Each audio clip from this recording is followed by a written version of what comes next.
آج ہم پڑھیں گے انشاءاللہ بیماری سے شفا کی دعائیں، اور جب میں بیمار ہوتا ہوں تو وہی مجھے شفا دیتا ہے۔ اور ایوب کو یاد کیجیے جب اس نے اپنے رب کو پکارا کہ مجھے تکلیف پہنچی ہے اور تو سب رحم کرنے والوں سے زیادہ رحم کرنے والا ہے، تو ہم نے اس کی دعا قبول کر لی۔ پھر جو کچھ اسے تکلیف تھی وہ ہم نے دور کر دی، اور ہم نے اسے اس کے اہل و عیال اور ان کی مانند ان کے ساتھ مزید بھی اپنے پاس سے بطور رحمت عطا کیے، اور عبادت کرنے والوں کے لیے نصیحت کے طور پر۔ ایوب علیہ السلام اللہ سبحانہ تعالیٰ کے برگزیدہ نبی تھے۔ اللہ تعالیٰ کی طرف سے ان پر ایسی شدید آزمائش آئی کہ وہ بہت لمبی بیماری میں مبتلا ہو گئے، اور اس کی وجہ سے ان کے اہل و عیال بھی ان سے جدا ہو گئے، یا یہ بھی کہا جاتا ہے کہ وہ فوت ہو گئے، مال مویشی بھی ہلاک ہو گئے۔ لیکن ایوب علیہ السلام نے ہر مصیبت پر صبر کیا، اپنے رب پر بھروسہ کیا، کوئی شکوہ نہیں کیا، کوئی واویلا نہیں کیا، کوئی شکایت نہیں کی۔ جب تکلیف حد سے بڑھ گئی تو انہوں نے اللہ تعالیٰ سے دعا کی، اے میرے رب، مجھے بیماری لگ گئی ہے اور تو رحم کرنے والوں میں سب سے زیادہ رحم کرنے والا ہے۔ تو اللہ سبحانہ تعالیٰ نے ان پر اپنی رحمت نازل کی، ان کی دعا قبول فرمائی، اور حکم دیا کہ زمین پر اپنا پاؤں مارو۔ انہوں نے پاؤں مارا تو ٹھنڈے پانی کا چشمہ نمودار ہو گیا۔ حکم ہوا کہ اسے پیو اور اس سے غسل کرو۔ وہ مبارک پانی پینے اور اس پانی کے ساتھ غسل کرنے سے ان کی ساری بیماری دور ہو گئی۔ یعنی پانی ان کے لیے شفا کا باعث بن گیا اللہ کے اذن سے، اور وہ پوری طرح صحت مند ہو گئے۔ اللہ تعالیٰ نے انہیں ان کے گھر والے بھی عطا فرما دیے، اور اتنے ہی اور بھی دے دیے۔ وَأَيُّوبَ إِذْ نَادَى رَبَّهُ، اور ایوب کو یاد کیجئے علیہ السلام جب اس نے اپنے رب کو پکارا۔ ندا کا لفظ ہے، نادا، ندا کہتے ہیں بلند آواز سے پکارنے کو۔ یعنی ایک ہم دعا ہوتی ہے جو چپ کے مانگتے، جیسے زکریا علیہ السلام نے مانگی، اذ نادا ربہ نداء خفیہ، وہاں ندا کا لفظ ہے لیکن نداء خفیہ یعنی ایسی پکار تھی جو کہ چپ کے تھی، لیکن یہاں پر صرف ندا کا لفظ ہے، نادا کا لفظ ہے۔ تو انہوں نے اپنے رب کو پکارا۔ دونوں طرح پکارنا چاہیے، دل ہی دل میں، چپ کے اور بلند آواز سے بھی۔ رب ہر طرح سنتا ہے۔ کیا پکار کے کہا؟ انی مسنی الضر، کہ یا رب مجھے تکلیف پہنچی ہے۔ در سے مراد انسان کی جسمانی بدحالی ہے، بیماری، لاغری، بڑھاپا، یہ سب چیزیں در میں آتی ہیں۔ وَأَنْتَ أَرْحَمُ الرَّاحِمِينَ، اور آپ سب رحم کرنے والوں میں سب سے بڑھ کر رحم کرنے والے ہیں۔ کتنا خوبصورت انداز ہے پکارنے کا، دعا کرنے کا۔ مختصر الفاظ ہیں، کوئی لمبی چوڑی باتیں نہیں ہیں، چند لفظ ہیں لیکن بڑے ہی جامع لفظ، اور کسی چیز کا مطالبہ بھی نہیں کیا، صرف رحم کی درخواست کی، یعنی اللہ تعالیٰ کی رحم کا ایک طرح سے واسطہ دیا۔ وَأَنْتَ أَرْحَمُ الرَّاحِمِينَ، تو کیا ہوا نتیجہ؟ فَاسْتَجَبْنَا لَهُ، ہم نے اس کی دعا قبول کر لی، اس کی گریہ وزاری قبول کر لی۔ فَكَشَفْنَا بِهِ مِنْ ضُرٍّ، اور جس تکلیف میں ہم نے اسے مبتلا کیا تھا اس سے عافیت عطا کر دی۔ وَآتَيْنَاهُ أَهْلَهُ وَمِثْلَهُمْ مَعَهُمْ، اور جس طرح انہیں پہلے اللہ تعالیٰ نے اہل و عیال اور مال و دولت اور صحت اور عافیت عطا کی تھی، وہ سب چیزیں اللہ تعالیٰ نے لوٹا دی، بلکہ اور بھی زیادہ عطا کی، اور اس کے ساتھ ساتھ دنیا کے ثواب، دنیا کی نعمتوں کے ساتھ اس صبر پر آخرت کے بڑے اجر و ثواب کا بھی وعدہ کیا۔ اللہ تعالیٰ نے ایک دوسرے مقام پر ایوب علیہ السلام کے صبر کی تعریف کی ہے، اِنَّا وَجَدْنَاهُ صَابِرًا نِعْمَ الْعَبْدُ إِنَّهُ أَوَّابٌ، بے شک ہم نے اسے صابر پایا۔ اللہ نے گواہی دے دی کہ وہ صبر کرنے والے تھے۔ ہم صبر بھی کرتے تو بعض اوقات ایسی تکلیف میں ہوتے ہیں کہ سوچتے ہیں پتہ نہیں یہ بھی صبر ہے یا نہیں، یعنی ہمارا صبر بھی صبر ہے یا نہیں، اس میں بھی ڈاؤٹ ہو جاتا ہے۔ تو اللہ سبحانہ تعالیٰ نے ان کے صبر کو مان لیا کہ صابر ہیں۔ نعم العبد، کتنا اچھا بندہ۔ تو اس سے پتہ چلتا ہے کہ صبر کرنے والا، غم سے گزرنے والا جب صبر کرتا ہے تو اللہ تعالیٰ کا محبوب بن جاتا ہے، اور ساتھ ہی یقیناً وہ بہت رجوع کرنے والا تھا۔ یعنی اس کا یہ مطلب نہیں کہ پہلی دفعہ وہ دعا کر رہے تھے، یا پہلی دفعہ وہ رب کی طرف انہوں نے رغبت کی تھی اتنے سال کی بیماری گزار کر، اور پہلے انہوں نے کبھی نہیں پکارا تھا۔ انہ اواب، وہ بہت زیادہ رجوع کرنے والے تھے رب کی طرف، بہت زیادہ اپنے رب کو پکارنے والے تھے۔ پھر فرمایا رحمت من عندنا، انہوں نے ارحم الراحمین کہا تو یہاں پر اللہ تعالیٰ نے ان پر ان کو اپنی رحمت سے نوازا، رحمت من عندنا، اپنے پاس سے رحمت عطا کی۔ اور یہ رحمت کیا تھی؟ اول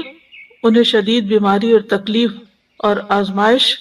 کے ساتھ ان پر رحم کیا، پھر انہیں صبر کی توفیق دے کر ان پر رحم کیا، پھر دعا قبول کر کے ان پر رحم کیا، پھر اس کے بعد جو دعا قبول کرنے کے بعد صحت کے ساتھ اور مال و دولت وغیرہ لوٹایا اس کے ساتھ۔ تو یہ سب کچھ اللہ تعالیٰ کی عظیم رحمت تھی، رحمتا من عندنا، انہوں نے بھی ارحم الراحمین ہی کہا۔ اور پھر آپ دیکھیں کہ اس رحمت کا ایک ظاہری مینیفیسٹیشن کیا تھا۔ ابو ہریرہ رضی اللہ عنہ روایت کرتے ہیں کہ نبی صلی اللہ علیہ وسلم نے فرمایا، ایک بار ایوب علیہ السلام برہنہ غسل فرما رہے تھے کہ سونے کی ٹڈیاں آپ پر گرنے لگیں، یعنی جیسے بارش ہوتی ہے۔ ایوب علیہ السلام انہیں اپنے کپڑے میں سمیٹنے لگے۔ ان کے رب نے انہیں پکارا کہ اے ایوب، کیا میں نے تمہیں اس چیز سے بے نیاز نہیں کر دیا جسے تم دیکھ رہے ہو؟ یعنی مجھے معلوم ہے کہ تمہارے دل میں اس کی کوئی لالچ نہیں، کوئی رغبت نہیں، تمہیں اس کی ضرورت نہیں، تمہارے پاس اللہ نے اب پہلے سے ہی بہت کچھ عطا کر دیا ہے، تو تم پھر کیوں یہ سمیٹ رہے ہو؟ ایوب علیہ السلام نے جواب دیا، ہاں تیری بزرگی کی قسم، لیکن تیری برکت سے میرے لیے بے نیازی کیسے ممکن ہے، یعنی اس سے میں بے نیاز نہیں ہو سکتا۔ تو بندہ مومن جو ہے وہ اللہ سبحانہ تعالیٰ سے دعا بھی کرتا ہے اور استغنا بھی برتتا ہے، دل میں لالچ بھی نہیں رکھتا، لیکن اگر اللہ تعالیٰ کی طرف سے بن مانگے اس تک کوئی نعمت پہنچتی ہے تو اس کو اللہ کی رحمت سمجھتا ہے، برکت سمجھتا ہے، اور اس سے تکبر کرتے ہوئے بے نیازی نہیں برتتا یا ایسا زہد اور ایسا تکشف ظاہر نہیں کرتا کہ لے جاؤ اس کو، اٹھا لو اس کو، مجھے نہیں چاہیے، مجھے کیا کرنا ہے، میرے پاس آلریڈی بہت کچھ ہے، ایسا رویہ اختیار نہیں کرتا۔ یہ بھی ایک شکر گزاری کا ہی ایک انداز ہوتا ہے، اور ان کے دل میں یعنی ایک طرح سے یہ شکر گزاری تھی کہ یہ اللہ کی طرف سے آ رہا ہے، کیونکہ ظاہر ہے کوئی انسان تو نظر نہیں آ رہا تھا جو ان پہ سونا برسا رہا ہو، اللہ سبحانہ تعالیٰ کی طرف سے ہی آ رہا تھا، اور ان کے وہم و گمان میں بھی نہیں تھا۔ اور جو چیز کسی لالچ اور کسی حرص کے بغیر انسان کے پاس آتی ہے تو اسے اللہ سبحانہ تعالیٰ کی ایک نعمت سمجھ کر شکر گزار ہونا چاہیے بندے کو۔ وَذِكْرَىٰ لِلْعَابِدِينَ، اور عبادت گزاروں کے لیے ایک نصیحت ہے اس واقعے میں۔ یعنی عموماً جو عبادت گزار لوگ ہوتے ہیں اگر ان کی دعا قبول نہ ہو تو بعض اوقات وہ مایوس ہونے لگتے ہیں، اتنی دعا کی پھر کچھ نہیں ہوا، یا پھر یہ کہ بعض اوقات عبادت کی وجہ سے ایک عجیب سا شیطان دل میں خیال ڈال دیتا ہے کہ تم تو بہت نیک ہو اور تمہیں تمہارا دنیا سے کیا تعلق، اور تمہاری اور صرف دنیا کو انسان کرٹیسائز ہی کرتا رہے اور دنیا کو برا بھلا ہی کہتا رہے۔ تو ایسا نہیں ہے، یعنی عبادت اور اللہ کی نعمت دونوں جمع بھی ہو سکتی ہیں، جیسے ایوب علیہ السلام پر جمع ہوئی تھی کہ وہ عبادت گزار تھے، اواب تھے، بہت زیادہ اپنے رب کو پکارتے تھے، اس کی طرف رجوع کرتے تھے، اور اواب جو ہوتا ہے صرف دعا نہیں کرتا بلکہ نماز اور دیگر نیک اعمال کی طرح کے ساتھ اپنے رب کی طرف رجوع کرتا ہے۔ اور اس میں اگر اللہ سبحانہ تعالیٰ بندے پر اپنی رحمت فرماتا ہے، صحت دیتا ہے، طاقت دیتا ہے، تو ایسے میں وہ مزید شکر گزار ہوتا ہے۔ تو اس واقعے میں عبادت گزاروں کے لیے ایک نصیحت ہے کہ اگر بیماری آ جائے، اگر تکلیف آ جائے تو پھر کیا کرنا چاہیے، اگر مختلف چیزوں کے ذریعے انسان کی آزمائش ہو تو پھر کس طرح صبر کیا جائے، اللہ تعالیٰ کے سامنے کیسے فریاد پیش کی جائے، اور پھر جب اللہ تعالیٰ انعام فرمائے تو کس طرح بہیو کیا جائے۔ کیونکہ بعض لوگ تکلیف میں تو اللہ تعالیٰ کی طرف رغبت کرتے ہیں، لیکن جب تکلیف دور ہو جاتی ہے تو پھر کیا کرتے ہیں، بھول جاتے ہیں، اور پھر وہ اس کو اپنا کارنامہ بتانے لگتے ہیں کہ میں نے ایسا کیا اور ویسا کیا، یہ ایکسرسائز کی اور یہ دوا کھائی اور یہ طریقہ اختیار کیا تو اس وجہ سے مجھے یہ شفا ہوئی ہے، اور بیچ میں اس اوکیشن میں اللہ تعالیٰ کو اس میں سے نکال دیتے ہیں۔ تو بندہ مومن کسی حال میں بھی، چاہے صبر ہو یا شکر ہو، وہ دونوں کیفیات میں رب ہی کے ساتھ جڑا رہتا ہے۔ ایوب علیہ السلام کا واقعہ حدیث میں تھوڑی تفصیل کے ساتھ بھی آتا ہے۔ انس بن مالک کہتے ہیں کہ رسول اللہ صلی اللہ علیہ وسلم نے فرمایا، بے شک اللہ کے نبی ایوب علیہ السلام اپنی آزمائش میں 18 برس بیمار رہے، 1-2 دن نہیں، 18 سال۔ قریبی اور دور کے لوگوں نے انہیں چھوڑ دیا، ساتھیوں نے چھوڑ دیا، البتہ ان کے بھائیوں میں سے یعنی دینی بھائیوں میں سے 2 آدمی صبح و شام ان کے پاس آتے جاتے رہے۔ تو ایک دن ایک اپنے دوسرے ساتھی کو کہنے لگا، کیا تو جانتا ہے اللہ کی قسم ایوب نے کوئی ایسا گناہ کیا ہے جو جہان والوں میں سے کسی نے نہیں کیا؟ اس پر اس کے ساتھی نے کہا، وہ کون سا؟ اس نے کہا، دیکھو 18 سال ہو چکے ہیں، اللہ نے اس پر رحم نہیں کیا کہ اس کی آزمائش اس سے ہٹا دے۔ کیونکہ بعض اوقات عبادت گزاروں کی جب آزمائش لمبی ہو جاتی ہے تو لوگ باتیں بنانا شروع کر دیتے ہیں کہ یہ تو بہت دین والے ہیں، اور یہ تو قرآن والے ہیں، اور یہ تو بہت نمازی ہیں، اور حج عمرے کرتے ہیں، اور پھر دیکھو ان کے ساتھ کیا ہو رہا ہے۔ تو ان کے اوپر بھی اسی طرح کی بات ہوئی۔ جب وہ شام کو ایوب علیہ السلام کے پاس آئے تو ایک نے بے صبری میں وہ بات ذکر کر دی کہ وہ کوئی یہ کہہ رہا تھا تمہارے بارے میں۔ تو ایوب علیہ السلام نے ان کا الزام سن کر کہا، جو کچھ تم کہہ رہے ہو اس طرح کی کوئی بات میرے علم میں تو نہیں ہے۔ اب ریاکشن دیکھیں۔ ہاں اتنا ضرور ہے کہ اللہ تعالیٰ جانتا ہے کہ 2 آدمیوں کے پاس سے میرا گزر ہوتا تھا جو آپس میں جھگڑ رہے ہوتے تھے، وہ دونوں ہی اللہ کا نام لیتے تھے، پھر میں اپنے گھر واپس آتا اور ان دونوں کی طرف سے کفارہ ادا کرتا، اور اس بات کو ناپسند کرتا کہ وہ ناحق اللہ کا نام لے رہے ہیں، یعنی یہ مجھے اچھا نہیں لگتا تھا کہ وہ اللہ کا نام لے کے لڑ رہے ہیں، تو میں ان کی بخشش کے لیے صدقہ کر دیتا تھا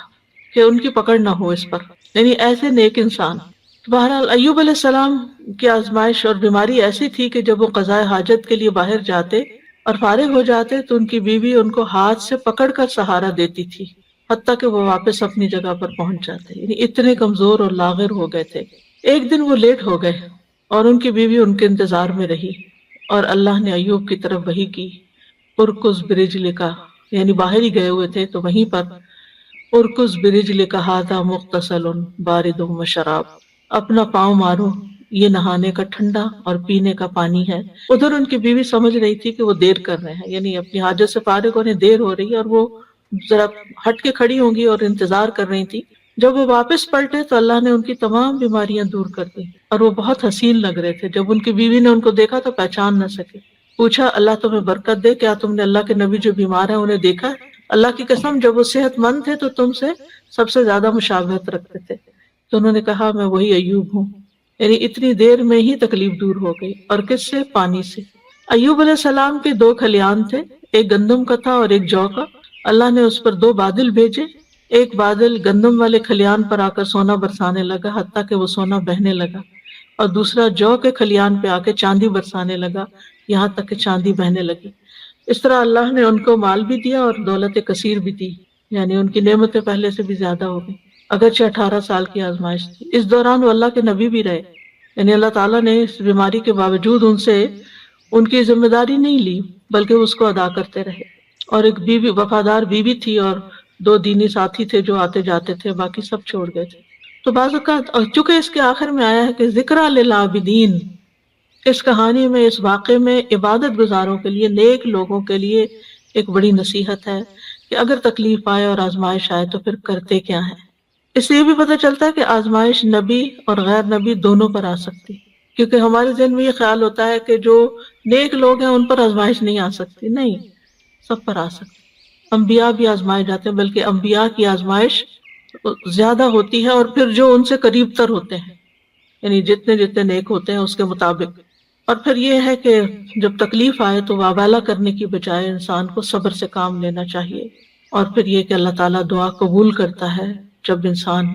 اللہ کے خوبصورت ناموں یا صفات کے ساتھ گریہ وزاری کرتا ہے، اس سے مصیبت دور ہوتی ہے، اور مصیبت آنے پر اس کے گزر جانے کا انتظار کرنا چاہیے، اور انسان کو حوصلے میں رہنا چاہیے کہ آج تک جتنی تکلیفیں آئیں سب چلی گئیں، یہ بھی ایک وقت آئے گا تو چلی جائے گی، کوئی بھی مصیبت ہمیشہ کے لیے نہیں باقی رہتی۔ اور یہ بھی یاد رہے کہ جو شخص تکلیف پر صبر کرتا ہے اللہ تعالیٰ اس کو دنیا میں بھی انعام سے نوازتا ہے، اور آخرت کا اجر تو اس کے لیے لکھا ہی جاتا ہے۔ اور ہمیشہ انسان اپنے آپ کو اس تکلیف کے وقت یاد دہانی کراتا رہے کہ فَإِنَّ مَعَ الْعُسْرِ يُسْرًا، إِنَّ مَعَ الْعُسْرِ يُسْرًا، بے شک ہر مشکل کے ساتھ ایک آسانی ہے، بے شک اسی مشکل کے ساتھ ایک اور آسانی ہے۔ رسول اللہ صلی اللہ علیہ وسلم نے فرمایا، مدد صبر کے ساتھ ہے اور کشادگی تنگی کے ساتھ ہے، اور بے شک ہر مشکل کے ساتھ ایک آسانی ہے، بے شک اسی مشکل کے ساتھ ایک اور آسانی۔ بس انسان کی نگاہیں ہوں جو اس آسانی کو ڈھونڈنے والی ہوں، صرف انسان تکلیف پر نظر نہ رکھے بلکہ اس کے ساتھ انسان کو جو مزید چیزیں غور و فکر کرنے، سوچنے اور سمجھنے اور اپنے عمل میں تبدیلی لانے کا ایک موقع ملا ہے، اللہ کی طرف سے توفیق ملی ہے، اس کو بھی انسان ضرور ذہن میں رکھے۔ دوسری آیت جو ہے وہ ہے وَإِذَا مَرِضْتُ فَهُوَ يَشْفِينِ، اور جب میں بیمار ہوتا ہوں تو وہی مجھے شفا دیتا ہے۔ یعنی بیماری میں انسان کو اس چیز کا یقین رکھنا چاہیے کہ شفا صرف اللہ کے ہاتھ میں، اور وہ شفا دے تو پانی کے ساتھ بھی دے دیتا ہے۔ یہ دعا اور یہ قول ابراہیم علیہ السلام کا ہے جو قرآن مجید میں آیا ہے۔ سورۃ الشعراء کی آیت نمبر 80 ہے کہ ابراہیم علیہ السلام نے اپنے والد اور اپنی قوم کے سامنے توحید کی دعوت پیش کی تھی اور اللہ تعالیٰ کا تعارف کروایا تھا انہی الفاظ میں کہ الا رب العالمین الذی خلقنی فہو یہدینی الذی خلقنی والذی هو یطعمنی ویسقینی واذا مرضت فہو یشفینی، اسی نے مجھے پیدا کیا ہے، وہی مجھے راہ دکھائے گا، وہی مجھے کھلاتا ہے، وہی مجھے پلاتا ہے، وہ جب میں بیمار ہو جاتا ہوں تو وہی مجھے شفا دیتا ہے۔ یعنی شفا صرف اور صرف اللہ کے ہاتھ میں ہے، وہی شفا دیتا ہے۔ یہ انسان کو اچھی طرح یقین ہونا چاہیے۔ اس لیے جب بیماری آئے، جب تکلیف آئے تو پہلا دھیان اللہ کی طرف جائے، پہلا خیال اللہ کی طرف جائے، ڈاکٹر کی طرف نہیں، دوا کی طرف نہیں، لوگوں کی طرف نہیں۔ اور اس پر اپنے آپ کو ٹیسٹ کیا کریں، اگر کہیں چوٹ لگتی ہے، اگر کہیں درد ہوتی ہے، اگر کہیں کوئی بھی چیز پیش آتی ہے، ایک دم گلا پکڑا جاتا ہے، کچھ کیا خیال آتا ہے کہ اس سے نجات اور خلاصی کیسے ہوگی، اب کیا کروں؟ کیونکہ انسان فوراً اس کا توڑ سوچتا ہے نا کہ یہ مشکل آ گئی، اب اس کا توڑ کیا ہو، اب میں کیا کروں؟ تو پہلے سب سے پہلے اللہ سے دعائی، اللہ تعالیٰ کا نام بھی شافی، یا شافی، یا شافی کہہ کے پکار سکتے ہیں، اللہ شفا تیرے ہاتھ میں، یا رب تو مجھے شفا دے۔ جو اپنی زبان میں، عربی میں، اردو میں، انگلش میں، جس میں بھی انسان پہلے اللہ کو پکارے، اللہ تو ہی اس کی صحت کے اسباب پیدا کرتے، تو ہی آسانی پیدا کر دے۔ حضرت عائشہ کہتی ہیں کہ رسول اللہ صلی اللہ علیہ وسلم دم کرتے ہوئے یہ دعا پڑھا کرتے تھے، امسح البأس رب الناس بیدک الشفاء لا یکشف الکرب الا انت، اے لوگوں کے رب تکلیف کو دور کر دے، شفا تو تیرے ہی ہاتھ میں ہے، تیرے سوا اس کو دور کرنے والا اور کوئی نہیں۔ کیونکہ تکلیف ہمارے عقیدہ توحید کو بھی آزماتی، اس کی بھی آزمائش کے لیے آتی۔ تو جب انسان کہتا ہے کہ صرف اللہ ہی کر سکتا ہے اور وہی سبب پیدا کرے گا اور باقی سب اسباب ہے، دوا ہو یا دعا ہو یا پھر کوئی ڈاکٹر کی یا کسی انسان کی مدد ہو، یہ سب وسائل ہیں، یہ اسباب ہیں، یہ وسائل ہیں، جبکہ اس کو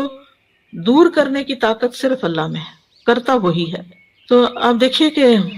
ابراہیم علیہ السلام کا یہ ادب ہے، اور وہ کہتے ہیں کہ بیماری اور شفا دونوں اللہ ہی کی طرف سے ہیں، لیکن بیمار ہونے کی نسبت انہوں نے اپنی طرف کی ہے کہ جب میں بیمار ہوتا ہوں، میں بیمار کرتا تو اللہ، لیکن جب میں بیمار ہوتا ہوں فہو یشفینی، تو وہ مجھے شفا دیتا ہے۔ یعنی اگرچہ خیر اور شر دونوں کا خالق اللہ ہے، لیکن شر کی نسبت اپنی طرف کی ہے اور خیر کی نسبت اللہ تعالیٰ کی طرف کی ہے۔ کہا جاتا ہے نا کہ تندرستی ہزار نعمت ہے، واقعی تندرستی اور صحت اللہ تعالیٰ کی بہت بڑی نعمت ہے۔ نبی صلی اللہ علیہ وسلم نے فرمایا دو نعمتیں ایسی ہیں جن کے بارے میں اکثر لوگ خسارے میں ڈالے گئے ہیں، تندرستی اور فراغت، فرصت۔ یعنی آپ کے پاس وقت ہوتا ہے، آپ بہت زیادہ کاموں میں دبے ہوئے نہیں ہیں، ڈوبے ہوئے نہیں ہیں، لیکن لوگ اس وقت سے فائدہ نہیں اٹھاتے، صحت سے فائدہ نہیں اٹھاتے، اور اسی طرح فراغت سے صحیح فائدہ نہیں اٹھاتے، حتیٰ کہ بیماری اور بڑھاپے کے منہ میں جا پڑتے ہیں جب وہ پھر کچھ کرنے کے قابل نہیں رہتے۔ اور ہمیں یہ بھی حکم دیا گیا ہے کہ ہم صحت کی حفاظت کریں، اپنے جسم پر ناروا بوجھ نہ ڈالیں۔ عبداللہ ابن عمرو ابن العاص کہتے ہیں نبی صلی اللہ علیہ وسلم کو میرے بارے میں یہ بات پہنچی کہ میں مسلسل روزے رکھتا ہوں اور رات بھر نماز پڑھتا ہوں، دن کو روزہ رات کو نماز، نہ کھانا نہ نیند، یعنی بہت کم دونوں چیزیں۔ تو آپ نے میری طرف پیغام بھیجا کہ ملاقات کے لیے حاضر ہوں، تو میں نے آپ سے ملاقات کی۔ آپ نے فرمایا مجھے یہ خبر نہیں دی گئی کہ تم روزے رکھتے ہو اور افطار نہیں کرتے اور رات بھر نماز پڑھتے رہتے ہو؟ یعنی مجھے یہ معلوم ہے، یہ نہیں بتایا کس نے بتایا کیا، یعنی مجھے یہ اطلاع پہنچی ہے، کنفرم کرو یہ ایسے ہی ہے۔ تو جب انہوں نے کہا کہ ہاں، تو آپ نے فرمایا تم اس طرح نہ کرو، کیونکہ تمہاری آنکھوں کا بھی تم پر حق ہے، تمہارے نفس کا بھی تم پر حق ہے، تمہاری بیوی کا بھی تم پر حق ہے، تم روزہ بھی رکھو اور افطار بھی کرو، نماز بھی پڑھو اور سویا بھی کرو، اور ہر 10 دنوں میں ایک دن کا روزہ رکھ لو، یہ تمہارے لیے 9 روزوں کا اجر بن جائے گا۔ اور ایک اور روایت میں آتا ہے، صحیح بخاری کی روایت ہے، آپ نے فرمایا اگر تم ایسا کرتے رہے، یعنی ہر وقت روزے سے رہے اور ہر وقت جاگتے رہے، تو تمہاری بینائی کمزور ہو جائے گی اور تمہارا نفس تھک جائے گا۔ یعنی عبادت میں بھی اعتدال کرو، اس طرح کا بوجھ اپنے اوپر نہ ڈالو کہ تم بیمار پڑ جاؤ۔ تو اس سے کیا پتہ چلتا ہے اس حدیث سے کہ ہمارا دین ہمیں اعتدال سکھاتا ہے، اور یہ سکھاتا ہے کہ ہم اپنی جان کا بھی حق ادا کریں، اپنے گھر والوں کا بھی حق ادا کریں، اور اپنے جسم کا، آنکھوں کا اور باقی تمام چیزوں کا۔ اسی طرح ایک حدیث سے ہمیں یہ پتہ چلتا ہے کہ نیک انسان کے لیے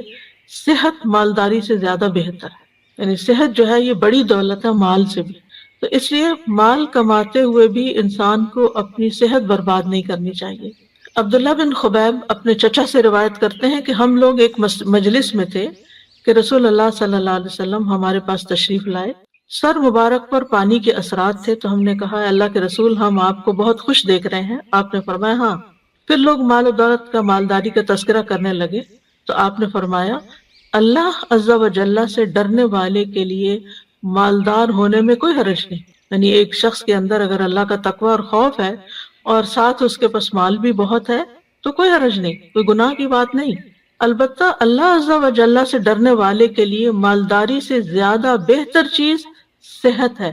اور دل کا خوش ہونا اللہ کی نعمت ہے۔ یعنی اگر انسان صحت مند ہے اور اس کے دل میں بھی اطمینان ہے اور وہ خوش ہے تو یہ بہت بڑی نعمت ہے۔ آج آپ دیکھیں کہ بعض لوگ دنیاوی اعتبار سے بہت بہت کامیابیاں حاصل کر لیتے ہیں، بڑے بڑے ریکارڈ توڑ لیتے ہیں، لیکن پھر کیا ہوتا ہے اس کے بعد؟ جو ایک دم ڈپریشن کا شکار ہوتا ہے۔ آج ہی میں دیکھ رہی تھی، ایک نیوز دیکھ رہی تھی، تو اس میں ایک بہت ہی مشہور کھلاڑی ہے، بے شمار اس کے فینز ہیں، نام میں نہیں لوں گی،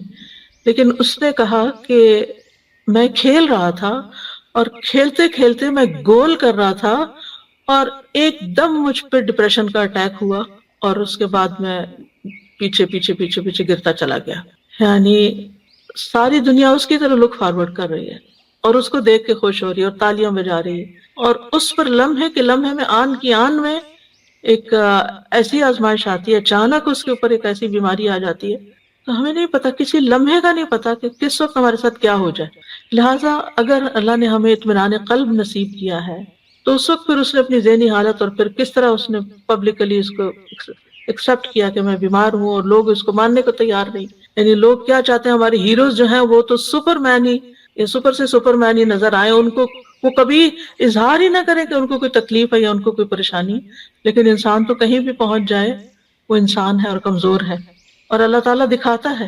کہ کوئی بھی انسان خدا نہیں ہے، لیکن ہوتا ہی ہے کہ ہم کچھ انسانوں کو خدا کا درجہ دے دیتے ہیں اور ان سے ایسی توقعات وابستہ کر لیتے ہیں کہ نہ یہ کبھی بیمار ہوں گے اور نہ ہی کبھی ان کو کوئی تکلیف آئے گی اور نہ ہی ان پر کوئی آزمائش آئے گی۔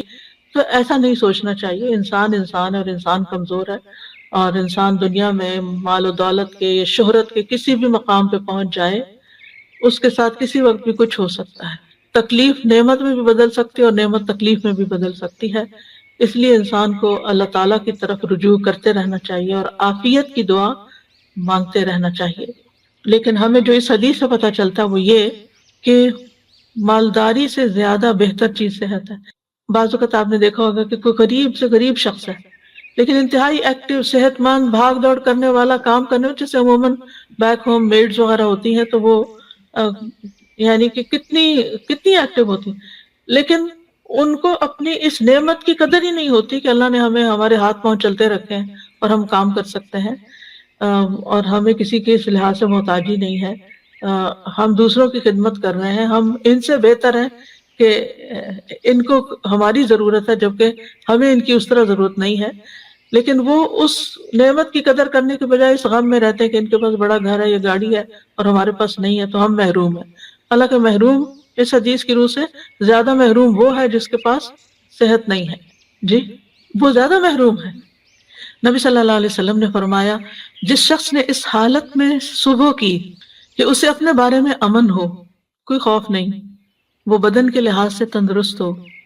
اور اس کے پاس اس دن کے لیے روزی موجود ہو، صرف اس ون سنگل ڈے کے لیے کھانے پینے کا سامان ہے، گویا ساری دنیا اس کے لیے جمع کر دی گئی ہے۔ اگر انسان ان نعمتوں پہ سوچے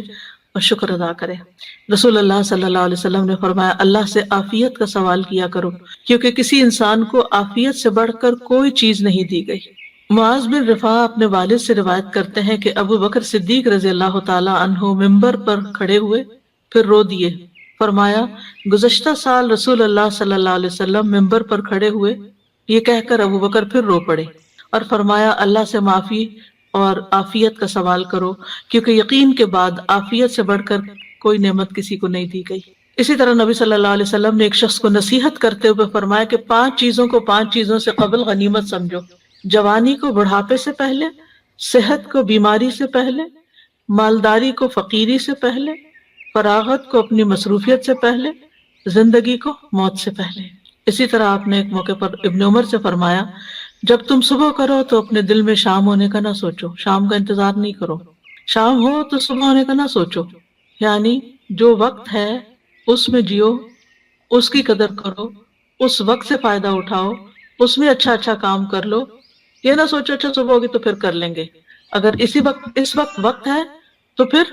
اس وقت وہ کام کر لو، کیونکہ عبداللہ تم نہیں جانتے کل تمہارا نام کیا ہوگا، یعنی مردوں میں ہوگے یا زندوں میں ہوگے۔ اور یہ بہت بڑی نصیحت ہے۔ آج کے لوگ بہت سے تجربے کرنے کے بعد اس نتیجے پہ پہنچے ہیں، اور اب یہ بات بہت ان ہو گئی ہے کہ لیو ان مومنٹ، ناؤ کی اہمیت، اور اس پہ کتابیں باقاعدہ لکھی گئی ہیں کہ اس مومنٹ میں جیو جس میں جی رہے ہو اور اس کو انجوائے کرو۔ لیکن بہت سے لوگ جو وقت اس وقت ہے اس کی قدر نہیں کرتے، یا ماضی کے بارے میں سوچتے رہتے ہیں کہ یہ کیوں ہو گیا، وہ گیا، یا مستقبل ہے کیا ہوگا، کس نے جانا۔ بعض لوگ پریشان رہتے ہیں ہمارے بڑھاپے کا کیا ہوگا، ہمیں کیا پتا کہ ہم بڑھاپے تک زندہ بھی ہیں یا نہیں ہیں۔ تو جو اللہ نے دیا ہے اس سے خوب فائدہ اٹھا لینا چاہیے، اس کا شکر ادا کرنا چاہیے۔ پھر اسی طرح یہ ہے کہ انسان کو نہ صرف یہ کہ اپنی صحت بلکہ اپنے ماحول کی صحت کا بھی خیال رکھنا چاہیے، اور اس کے لیے بھی دعا کرنی چاہیے، جیسے نبی صلی اللہ علیہ وسلم نے مدینہ والوں کے لیے دعا کی تھی،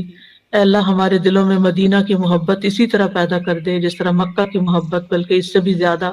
اے اللہ ہمارے سا اور مد میں برکت عطا فرما، اور مدینہ کی آب و ہوا ہمارے لیے صحت افزا کر دے، یہاں کے بخار کو جوفا میں بھیج دے، یعنی کہیں اور چلا جائے، مدینہ کو ایک پرامن جگہ بنا دے۔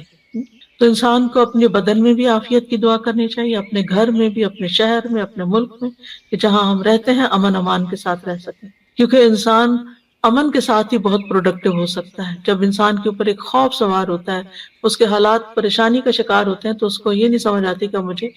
کیا کرنا چاہیے، یعنی بعض اوقات دل جمتا ہی نہیں پھر کسی کام کے کرنے کے لیے۔ پھر اس بات کو یاد رکھنا چاہیے کہ بیماری کا آنا اللہ کی طرف سے ایک امتحان ہوتا ہے، اللہ تعالیٰ کسی وقت کسی کو بھی آزما سکتا ہے۔ وَلَنَبْلُوَنَّكُمْ بِشَيْءٍ مِّنَ الْخَوْفِ وَالْجُوعِ وَنَقْصٍ مِّنَ الْأَمْوَالِ وَالْأَنفُسِ وَالثَّمَرَاتِ وَبَشِّرِ الصَّابِرِينَ، ہم ضرور تمہیں خوف، فاقے، نیز جان و مال اور پھلوں کے خسارے میں مبتلا کر کے تمہاری آزمائش کریں گے۔ تو اس میں جان جو ہے اس کی آزمائش میں صحت کی آزمائش بھی شامل ہے، یعنی جان جانے کے علاوہ دنیا میں رہتے ہوئے انسان بیمار رہے۔ پھر یاد رکھیے کہ تکلیف اور بیماری انبیاء کو بھی آ سکتی ہے، جیسے ہم نے ایوب علیہ السلام کے بارے میں پڑھا کہ 18 سال بیمار رہے، اور اسی طرح رسول اللہ صلی اللہ علیہ وسلم کو بھی کئی دفعہ بخار آیا۔ ابو سعید کہتے ہیں کہ وہ رسول اللہ صلی اللہ علیہ وسلم کے پاس آئے، آپ بخار میں مبتلا تھے، آپ پر چادر تھی، انہوں نے اپنا ہاتھ چادر پہ رکھا، کہا کہ اللہ کے رسول آپ کا بخار بہت سخت ہے۔ آپ نے فرمایا بے شک ہمارا حال اسی طرح ہوتا ہے، ہم پر آزمائش سخت ہوتی ہے اور ہمیں اجر بھی دگنا دیا جاتا ہے۔ یعنی ایک عام بندہ جس چیز سے آزمایا جاتا ہے، ایک دین والا اور پھر خاص طور پہ نبی، اس سے بڑی آزمائش میں مبتلا کیا جاتا ہے، کیونکہ جس کا درجہ جتنا بلند ہوتا ہے اس کی آزمائش بھی اتنی بڑی ہوتی ہے۔ انہوں نے پوچھا اللہ کے رسول صلی اللہ علیہ وسلم، لوگوں میں آزمائش کے لحاظ سے سخت کون ہوتا ہے؟ آپ نے فرمایا انبیاء۔ کہا پھر کون؟ فرمایا علماء۔ کہا پھر کون؟ فرمایا نیک لوگ۔ یعنی جیسے جیسے آپ کے درجے ہوں گے اسی حساب سے آزمائش ہوگی۔ اس لیے اگر کسی کے اوپر کوئی تکلیف بڑی آ جاتی ہے تو وہ تب بھی اللہ سے اچھا گمان رکھے کہ اگر اللہ نے مجھے زیادہ دوسروں کے مقابلے میں زیادہ آزما لیا تو اس کا مطلب یہ ہے کہ اللہ تعالیٰ کی مجھ پہ نظر کرم ہے۔ اور فرمایا کہ ان میں سے کسی کو جوؤں سے آزمایا جاتا، یہاں تک کہ وہ اسے قتل کر دیتی، یعنی اتنی جمعیں پڑتی ہیں اور وہ صاف ہوتی ہی نہیں، وہ نکالتے ہوں گے پھر اور پڑ جاتی، پھر اور پڑ جاتی، خون ہی چوس جاتی ہوں گی۔ اور ان میں سے کسی کو فقر کے ساتھ آزمایا جاتا، یہاں تک کہ وہ چھوٹی سی قمیص کے سوا کچھ نہ پاتا، چنانچہ وہ اسے ہی پہن لیتا۔ اور ان میں سے کچھ آزمائش پر بہت بہت خوش ہوتے ہیں بنسبت اس شخص کے جو کچھ دیے جانے پہ خوش ہوتے ہیں۔ یعنی اللہ کے نیک بندوں کی ایک پہچان یہ بھی ہے کہ جب ان پر کوئی تکلیف آتی ہے تو پریشان ہونے کی بجائے وہ اللہ سے راضی ہو جاتے ہیں کہ اللہ نے مجھے اس کے لیے چنا، مجھے اس قابل سمجھا، تو اس لیے مجھ پر یہ امتحان ڈالا۔ یعنی عافیت تو مانگنی چاہیے، لیکن مانگنے کے باوجود اگر اللہ تعالیٰ آزما لیتا ہے تو ناراضگی کی کوئی گنجائش نہیں، کیونکہ یہ دیکھا مثلاً ایک انسان نیک کام کر رہا ہوتا ہے لیکن ابھی اس کا وہ درجہ نہیں اونچا گیا، وہ گراف ابھی نیچے ہی ہے، کہ یکایک ایسی مصیبت آتی ہے کہ جس پہ صبر کی وجہ سے وہ اعلیٰ ترین درجے پہ پہنچ جاتا ہے، اور اگر وہ صبر نہیں کرتا تو پہلے سے بھی نیچے آ جاتا ہے۔ انبیاء کو دو دو آدمیوں کے برابر بخار ہوتا ہے، اور پھر آپ دیکھیے کہ مسلمان کو جب کوئی کانٹا بھی چبھتا ہے تو پھر اس کے ذریعے اللہ تعالیٰ اس کے گناہوں کو ایسے دور کرتا ہے جیسے سوکھے درخت سے پتے جھڑ کے اس کو صاف کر دیتے ہیں۔ مریض کے لیے خوشخبریاں بھی ہیں، اب اپنی کوئی نہ کوئی بیماری تکلیف یاد کر لی، کیونکہ آج کل تو ہر شخص کسی نہ کسی بیماری میں کہیں نہ کہیں مبتلا رہتا ہی ہے، اور وہ بہت بودر بھی کرتی ہے بعض اوقات کہ یہ کب میری جان چھوٹے گی اس سے، اور یہ کیوں ہے، اور مجھے اتنی دوا کھانی پڑتی ہے، اور باقی لوگ بغیر دواؤں کے بھاگے دوڑے پھرتے ہیں۔ تو انسان اپنے بلا وجہ اپنے اوپر ایک شیطانی وسوسوں کی وجہ سے بوجھ محسوس کرنے لگتا ہے، لیکن یاد رکھیے کہ اللہ تعالیٰ جس کے ساتھ بھلائی کا ارادہ کرتا ہے اس کو مصیبت میں مبتلا کر دیتا ہے۔ یہ صحیح بخاری کی روایت ہے، من یرد اللہ بہ خیرا یصب منہ، کیونکہ اس تکلیف اور اس آزمائش اور اس سپن کے اندر سے گزار کے بندہ نکھر جاتا ہے یا پھر پلٹ جاتا ہے۔ تو یہ جو نکھار ہے نا، اور یہ چمکاؤ جو ہے انسان کے دل کے اندر اور انسان کی پرسنالٹی میں، یہ مشکل سے گزر کر ہی آتا ہے۔ ام سلمہ کہتی ہیں کہ میں نے رسول اللہ صلی اللہ علیہ وسلم کو فرماتے ہوئے سنا، جب اللہ بندے کو کسی مصیبت کے ساتھ آزماتا ہے اور وہ اپنی حالت اور کیفیت کی بنا پر اسے ناپسند کرتا ہے تو اللہ تعالیٰ اس تکلیف کو اس کے گناہوں کا کفارہ اور اسے پاک کرنے کا سبب بنا دیتا ہے، جب تک کہ وہ لاحق ہونے والی تکلیف کو اللہ کے علاوہ کسی اور در پر پیش نہیں کرتا، یعنی اسے دور کرنے کے لیے غیر اللہ کو نہیں پکارتا، اللہ ہی کو پکارتا، اللہ ہی سے دعائیں مانگتا ہے۔ تو مومن کو تو ایک کانٹا بھی چبھ جائے تو اس پر بھی اللہ سبحانہ و تعالیٰ اس کا گناہ معاف کر دیتا ہے۔ ابو سعید کہتے ہیں کہ آدمی نے رسول اللہ صلی اللہ علیہ وسلم سے پوچھا کہ ہمیں جو بیماریاں لگتی ہیں یہ بتائیے کہ ان پر ہمارے لیے کیا ہے؟ آپ نے فرمایا یہ بیماریاں گناہوں کا کفارہ بن جاتی ہیں۔ ابی بن کعب نے عرض کیا اگرچہ بیماری چھوٹی ہو؟ آپ نے فرمایا اگرچہ ایک کانٹا ہی چبھ جائے یا اس سے بھی کم۔ بعض اوقات آپ نے دیکھا ہوگا کہ آپ گارڈننگ کر رہے ہوتے ہیں یا کسی کو پھول توڑنے لگتے ہیں، کوئی سبزی توڑے، تو آپ کے ہاتھ میں ایک چھوٹا سا بہت ہی نظر نہ آنے والا چھوٹا سا کانٹا چبھ جاتا ہے۔ اب وہ نظر بھی نہیں آتا، لیکن اس کی چبھن اور اس کی بودریشن اور اس کی تکلیف ایسی ہوتی ہے کہ انسان کسی پل اس کو بھولتا نہیں، یعنی اسے بے چین رکھتا ہے۔ وہ اس پر بھی اجر ہے، لیکن اس وقت اجر بھول جاتا ہے، بس تکلیف ہی یاد رہتی ہے، اور اس کے بدلے اللہ تعالیٰ انسان کے درجات بلند کر دیتا ہے۔ اصل میں جب آخرت کو سامنے رکھ کے انسان جیتا ہے نا تو چیزیں اور طرح نظر آتی ہیں، پھر ہر چیز کے بارے میں انسان مختلف طریقے سے سوچتا ہے، نگاہ ہی بدل جاتی ہے، وہ آزمائشوں کو مختلف طرح دیکھتا ہے، وہ نعمتوں کو مختلف طرح دیکھتا ہے، وہ مال کو کسی اور طرح دیکھتا ہے، وہ زندگی کے منصوبے کسی اور طرح بناتا ہے، اس کی پلاننگ کچھ اور ہوتی ہے، پورا پرسپیکٹو چینج ہو جاتا ہے۔ یعنی یہ کتاب جو ہے اس میں اسی طرح ریسرچ کر کے یہ ساری احادیث اور پھر دعائیں وغیرہ جمع کی گئی تھی کہ جب بھی کوئی بیمار ہو تو اس کو تحفہ دے دیا جائے، وہ بیٹھ کے پڑھتا رہے اور کم از کم اس کی پریشانی دور ہو۔ مجھے جب کسی کا پتہ چلتا ہے تو میں اس کو ریکمینڈ کرتی ہوں کہ یہ کم از کم پہلے 2-3 صفحے جو ہے نا وہ تو ضرور پڑھ لو، کیونکہ اس میں یہ خوشخبریاں اور یہ ساری چیزیں کہ بیماری کیوں آتی ہے اور کیا کرنا چاہیے، کیونکہ اگر انسان کو یہ بات سمجھ آ جائے نا کہ میں نے اس میں اب آ تو گئی آنے والی چیز، وہ تو نہیں ٹال سکتا، اب تو وہ اپنے ساتھ وقت کے ساتھ ہی جائے گی، تو کم از کم ایک حوصلہ بلند ہو جاتا ہے، اس کا مرائل بلند ہو جاتا ہے، اس کی سوچ بدل جاتی ہے، اس کا وہ اتنا مزریبل نہیں ہوتا، وہ اتنا سیلف پٹی کا شکار نہیں ہوتا، صبر کرنا آ جاتا ہے جو کہ اس وقت کی ضرورت ہوتی ہے۔ پھر اچھا کوئی بات نہیں، بلو کلر کی پھولوں والی کتاب ہے. یہ کتاب بھی بہت اچھی ہے، بنوائی تھی میں جب یو کے کو وزٹ کر رہی تھی، تو وہاں پر ایک سسٹر نے کہا کہ میں ہاسپٹل میں وزٹ کے لیے سک پیشنٹس کو دیکھنے کے لیے جاتی ہوں، تو مجھے کچھ ایسی دعائیں آپ جمع کر دیں انگلش ٹرانسلیشن کے ساتھ کہ جو میں لوگوں کے ساتھ شیئر کروں. تو ہاں، وزٹنگ دا سک، اس میں اگر آپ جا رہے ہیں تو آپ بیمار کے اوپر کیا پڑھ کے دم کریں، یعنی نکال کے اس کے بڑے بڑے حرف بھی ہیں، ٹرانسلیٹریشن بھی ہے اور ٹرانسلیشن بھی ہے، اور خوبصورت پھول بھی ہے کہ جب کہیں رکھی ہوئی ہو تو دیکھ دیکھ کے خوش ہوتے رہیں. جی چھوٹی والی جو ہے، بالکل. تو اس سے حوصلہ ہوتا ہے، تسلی ہوتی ہے، اور یعنی بیماری کا تعلق بھی بہت زیادہ سوچ کے ساتھ ہوتا ہے. کسی بھی مشکل کے وقت اگر آپ کی سوچ پازیٹیو ہے نا، تو آپ کے لیے وہ تکلیف ہلکی ہو جائے گی. وہ اچانک اٹیک تو ہوتا ہے، آپ ہرٹ ہوتے ہیں، لیکن پھر آپ اس سے فوراً نکل آتے ہیں. تو مریض کے احکام یہ ہر بندے کے پاس ہونی چاہیے. بیمار ہوں تو فوراً ہی نکالیں. اور پھر اس میں کچھ فقہی چیزیں بھی ہیں، یعنی کہ وضو کیسے کریں، تیمم کیسے کب کریں، اور طریقہ تیمم کا، اور نماز کی رخصت کھڑے ہو کے نہیں تو بیٹھ کے کیسے پڑھیں، لیٹ کے کیسے پڑھیں،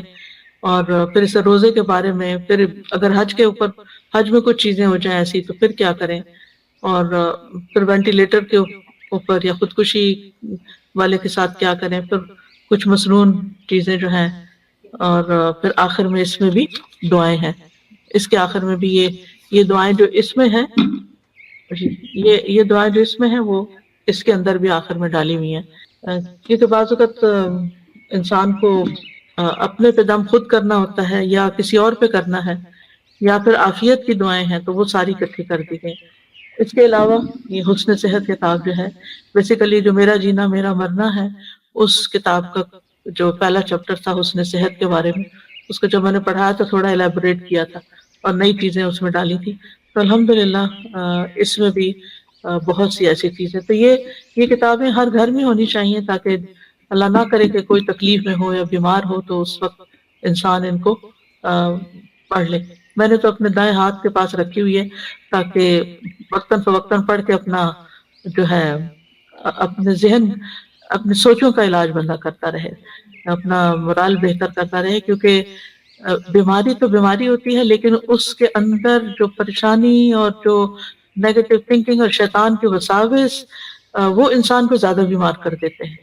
اور جب انسان کو یہ ہوتا ہے کہ بیماری اللہ کی رضا کا سبب بھی بن جاتی ہے، تو انسان کے لیے حوصلہ ہو جاتا ہے. یہ ہے سب چیزیں جو آپ بتا رہی ہیں نا. جی ہاں، وہ کیلنڈر بھی اسی مقصد کے لیے بنایا تھا کہ ڈاکٹرز کی ٹیبل پر ہو وہ. کیونکہ ہوتا یہ ہے کہ جب ڈاکٹر کی ٹیبل پہ کوئی اچھی حدیث کوئی چیز بھی رکھی ہوتی ہے نا، تو مریض جب بیٹھا ہوتا ہے تو ادھر ادھر کچھ نہ کچھ پڑھتا رہتا ہے. تو وہ اس دن کا ڈیٹ بھی ہو اور پھر ساتھ وہ حدیث بھی پڑھتے رہتے ہیں. بالکل. تو یہ چھوٹی چھوٹی چیزیں ہیں جو انسان کو مشکل وقت میں ایک ریمائنڈر دیتی ہیں، اور انسان کو فائدہ ہوتا ہے، اور تکلیف آسان ہو جاتی ہے، اور پھر گزر بھی جاتی ہے، پتہ بھی نہیں چلتا. اور پھر یہ کہ مریض کے جو لواحقین ہوتے ہیں ان کو بھی حوصلہ دلانا. مجھے یاد ہے کہ میری والدہ ہاسپٹل میں ڈیتھ بیڈ پہ تھی،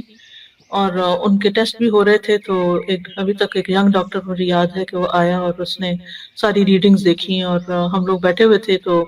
وہ کہتا ہے یہ بھی ٹھیک ہے ان کا، یہ بھی ٹھیک ہے، یہ بھی ٹھیک ہے، یہ بھی ٹھیک ہے، آپ بالکل فکر نہیں کریں. حالانکہ مجھے نظر آ رہا تھا کہ وہ سروائیو نہیں کر رہی، لیکن مجھے اس بات بہت اچھا لگا کہ ایسے موقع پر بھی حوصلہ دلانا. کیونکہ پریشانی تو انسان کو ہوتی ہے، لیکن دل خوش ہو جاتا ہے نا تھوڑی دیر کے لیے. اچھا ساری ریڈنگز ٹھیک آ رہی ہیں تو بس